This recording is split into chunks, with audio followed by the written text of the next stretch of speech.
Welcome to today's video. In this video, we'll break down the different types of orders you can use in Forex trading, how they work, and how to apply them in MetaTrader. Whether you're a beginner or looking to refine your skills, this video has got you covered.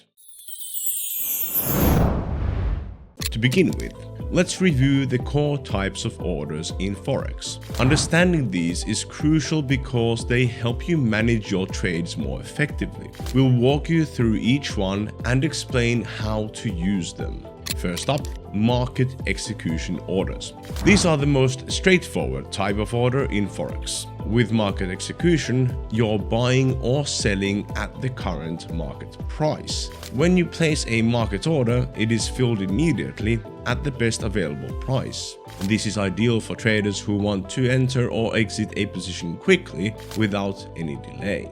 Next, let's talk about pending orders. These orders are designed for traders who want to enter the market at a specific price in the future, rather than at the current price. There are four main types of pending orders to know about. First, we have the buy stop order. A buy stop is placed when you want to buy at a price above the current market price. It is typically used when you expect the price to rise past a certain point and continue moving upwards. On the flip side, the sell stop order is used when you want to sell at a price lower than the current market price. This order is commonly used to protect your position when you anticipate that the market is going to drop.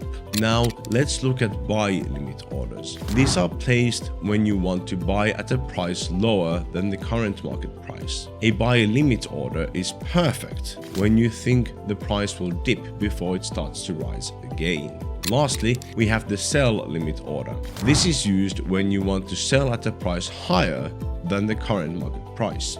Sell limit orders are useful when you expect the price to increase to a certain level before reversing direction.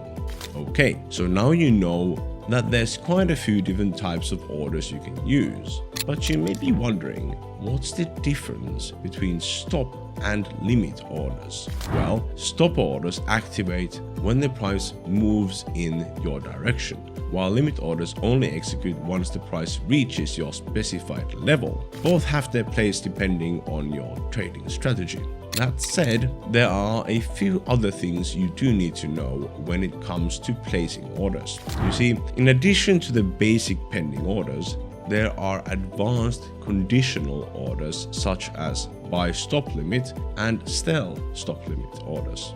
A buy stop limit order combines both a buy stop and a buy limit. First, you set a buy stop above the market price. Once that price is hit, it triggers a buy limit at a specific price you've set. This gives you more control when prices are trending upwards. Similarly, a sell stop limit combines a sell stop and a sell limit. So you place a sell stop below the market price, and once the price hits that level, it triggers a sell limit. This is great for controlling your entries in a falling market. So in summary, by understanding and using the right order types, you can better manage your trades and automate your strategies. It is useful to try these different types of orders and their combinations via MetaTrader, for example, with a demo account, which you can comfortably do via xChief.com, for example. Thanks for watching. Now you have a solid understanding of Forex order types and can begin testing them in a controlled setting. Remember, choosing the right order can help you manage your trades more effectively and give you an edge in the market. Until next time, happy trading.